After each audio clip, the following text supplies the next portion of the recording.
Hi eat clean and get ഫിറ്റിന്റെ ഇന്നത്തെ വ്ലോഗിലോട്ട് സ്വാഗതം. ഇന്ന് നമ്മൾ ഷെയർ ചെയ്യാൻ പോകുന്നത് ഒരു ഹെൽത്തി മഫിൻ റെസിപ്പിയാണ് കേട്ടോ. ഇതിൽ ആഡഡ് ഷുഗറോ ഹണിയോ അങ്ങനെ ഒന്നുമില്ല. ഇതിൽ നമ്മൾ ചേർത്തിരിക്കുന്ന പഴം വെച്ചിട്ടാണ് ഈ ഒരു മഫിന് മധുരം കിട്ടിയിരിക്കുന്നത്. അതുകൊണ്ട് തന്നെ ഇത് എന്താ പറയാ, വളരെ മധുരം കുറവായിട്ടുള്ള ഒരു മഫിനാണ് കേട്ടോ. ഞാനിപ്പോ ഇതെന്റെ കൊച്ചിന് വേണ്ടിയിട്ടാണ് ഉണ്ടാക്കുന്നത്. അപ്പൊ നിങ്ങൾക്ക് മധുരം ഒത്തിരി ഇഷ്ടമുള്ള ഒരാൾക്കാരാണെന്നുണ്ടെങ്കിൽ ഇതിലോട്ട് എന്തെങ്കിലുമൊക്കെ ചേർത്ത് മധുരം ചേർക്കേണ്ടി വരും. ഞാൻ പറഞ്ഞോണം, ഇതിൽ മധുരം തീരെ കുറവാണ്. അപ്പോൾ നമുക്ക് റെസിപ്പിയിലോട്ട് കിടക്കാം. ഇത് ഉണ്ടാക്കുന്നതിന് വേണ്ടിയിട്ട് ഞാനിപ്പോ ഒരു പാത്രത്തിലോട്ട് ഏകദേശം 1.5 പഴം, അത് നല്ല നീളമുള്ള പഴമായിരുന്നേ, അപ്പൊ റോബസ്റ്റ പഴം പോലത്തെ ഒരു 1.5 പഴം നന്നായിട്ട് മാഷ് ചെയ്ത് ചേർക്കുന്നുണ്ട്. ഇനി ഇതിലോട്ട് ചേർക്കുന്നത് 1 കപ്പ് ക്യാരറ്റ് ഗ്രേറ്റ് ചെയ്തിരിക്കുന്നതാണ്.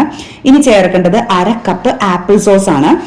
ഈ ആപ്പിൾ സോസ് ഉണ്ടാക്കുന്നത് എങ്ങനെയാന്ന് വെച്ച് കഴിഞ്ഞാൽ ജസ്റ്റ് ആപ്പിളിന്റെ തൊലിയും കുരുവൊക്കെ കളഞ്ഞിട്ട് ഒന്ന് സ്റ്റീം ചെയ്തെടുത്തിട്ട് വെള്ളമൊന്നും ചേർക്കാതെ പേസ്റ്റ് പോലെ അരച്ചെടുത്താൽ മതി. അതാണ് ആപ്പിൾ സോസ്. ഇനി ഇതിലോട്ട് ചേർക്കേണ്ടത് 1/4 കപ്പ് കട്ട തൈരാണ്. പിന്നെ വേണ്ടത് 1/4 കപ്പ് ബട്ടറാണ്. നിങ്ങൾക്ക് വെളിച്ചെണ്ണയാണെന്നുണ്ടെങ്കിലും യൂസ് ചെയ്യാം. ഇനി ഇതിലോട്ട് വേണ്ടത് 1/2 കപ്പ് പാലാണ്. ഞാൻ ഇതിന്റെ മെഷർമെന്റ്സ് ഒക്കെ താഴെ ഡിസ്ക്രിപ്ഷൻ ബോക്സിൽ ഒന്നുകൂടെ കൊടുത്തിട്ടുണ്ട് കേട്ടോ. ഇനി ഇതിലോട്ട് ഒരു മുട്ടയും കൂടെ ചേർത്ത് കൊടുത്തതിന് ശേഷം നമുക്ക് നന്നായിട്ടൊന്ന് മിക്സ് ചെയ്യാം. അത്യാവശ്യം തിക്കായിട്ടുള്ള ഒരു കൺസിസ്റ്റൻസി ആണ് കേട്ടോ. നന്നായിട്ട് തന്നെ നമുക്കൊന്ന് മിക്സ് ചെയ്യാം. ഇനി മിക്സ് ചെയ്തതിന് ശേഷം നമ്മൾ ഇതിലോട്ട് ചേർത്ത് കൊടുക്കാൻ പോകുന്നത് ഡ്രൈ ഇൻഗ്രീഡിയൻസ് ആണ്. ഡ്രൈ ഇൻഗ്രീഡിയൻസ് ആയിട്ട് നമ്മൾ എടുത്തിരിക്കുന്നത് ഏകദേശം 1.5 കപ്പോളം ഗോതമ്പ് പൊടി, ഒരു ടീസ്പൂണോളം ബേക്കിംഗ് പൗഡർ, 1/2 ടീസ്പൂണോളം ബേക്കിംഗ് സോഡ. ഇനി ഇത് നമ്മൾ ഈ ഡ്രൈ ഇൻഗ്രീഡിയൻസ് വെറ്റ് ഇൻഗ്രീഡിയൻസിലോട്ട് ചേർത്ത് കൊടുക്കുകയാണ്. എല്ലാം കൂടെ ഒറ്റയടിക്കങ്ങ് ചേർത്ത് കൊടുക്കാമല്ല കേട്ടോ, ഒരു 2-3 ബാച്ച് ആയിട്ട് ചേർത്ത് കൊടുക്കാം. ഇനി നിങ്ങൾക്ക് ഈ മഫിനിലോട്ട് നമ്മൾ ഈ പൊടികൾ ചേർത്ത് കൊടുക്കുന്ന സമയത്തുണ്ടല്ലോ, ഇതിലോട്ട് വേണമെങ്കിൽ കുറച്ച് സിനമൺ പൗഡർ അല്ലെങ്കിൽ കുറച്ച് ഈ ജാതിക്കായുടെ പൊടി ഉണ്ടല്ലോ, ഒരു നുള്ള് അതൊക്കെ ചേർത്ത് കൊടുത്തു കഴിഞ്ഞാൽ ഒരു ഡിഫറെന്റ് ടേസ്റ്റ് കിട്ടും കേട്ടോ. അതൊക്കെ നിങ്ങളുടെ ഇഷ്ടത്തിനനുസരിച്ച് ചേർത്ത് കൊടുക്കുക. പിന്നെ ഞാൻ നേരത്തെ പറഞ്ഞണം, ഇത് ഓരോ ബാച്ചായിട്ട് ചേർത്ത് കൊടുത്ത് നന്നായിട്ട് മിക്സ് ചെയ്യാം. ഇതിലോട്ട് ഒരു നുള്ളു ഉപ്പ് ചേർക്കാനും കൂടെ മറക്കരുത് കേട്ടോ. ഇനി എല്ലാം കൂടെ മിക്സ് ചെയ്ത് കഴിയുമ്പോൾ നല്ല തിക്കായിട്ടുള്ള കൺസിസ്റ്റൻസിയിലായിരിക്കും നമുക്ക് കിട്ടുക. നമ്മളൊരു മഫിൻ ട്രേ ഏകദേശം 12 മഫിനോളാണ് നമുക്ക് ഉണ്ടാക്കാൻ പറ്റുന്നത്.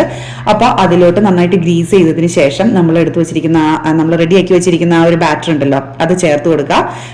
ഇനി ഞാൻ പറയട്ടെ, ഈ മഫിൻ ട്രേ നിറയെ ചേർത്ത് കൊടുക്കരുത് കേട്ടോ. അപ്പൊ നമുക്ക് ഇതിന് പൊന്തി വരാനുള്ള ആ ഒരു ഗ്യാപ്പും കൂടെ കൊടുത്തിട്ട് വേണം ചെയ്യാൻ.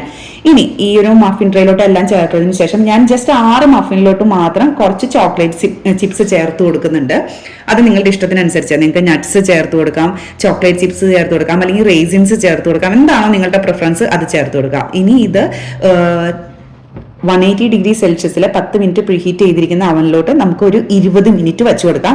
ഈ ടൈമൊക്കെ നിങ്ങളുടെ അവൻ അനുസരിച്ച് മാറും. നിങ്ങളൊരു 20 മിനിറ്റ് കഴിയുമ്പോഴത്തേക്ക് നോക്കി തുടങ്ങാം. അത് കുക്കായിട്ടില്ല, അതിലൊരു ഇത് കുത്തി നോക്കുമ്പോൾ അത് മര്യാദയ്ക്ക് കുക്കായിട്ടില്ല എന്നുണ്ടെങ്കിൽ 5 മിനിറ്റ് കൂടെ വെച്ച് അങ്ങനെ റെഡിയാക്കി എടുക്കാം. ഇപ്പൊ ദേ ഇത് മഫിൻ ട്രേയിൽ എടുത്തു വെച്ചിരിക്കുന്ന കേട്ടോ.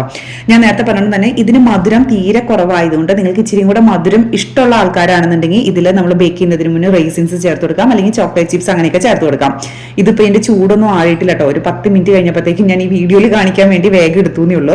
ഇതിന്റെ അകമൊക്കെ നല്ല സോഫ്റ്റ് ആയിട്ടുള്ളതാണ്, നല്ല ടേസ്റ്റ് ആണ്. ഞാൻ നേരത്തെ പറയണം, മധുരം ഇച്ചിരി കുറവാണ്, അത് മാത്രമേ ഉള്ളൂ. അപ്പൊ നിങ്ങൾക്ക് ഈ വീഡിയോ ഇഷ്ടപ്പെട്ടു എന്ന് കരുതുന്നു. നിങ്ങളുടെ കമന്റ്സും ഫീഡ്ബാക്കും ഒക്കെ ഷെയർ ചെയ്യുക. Thank you for watching me. By.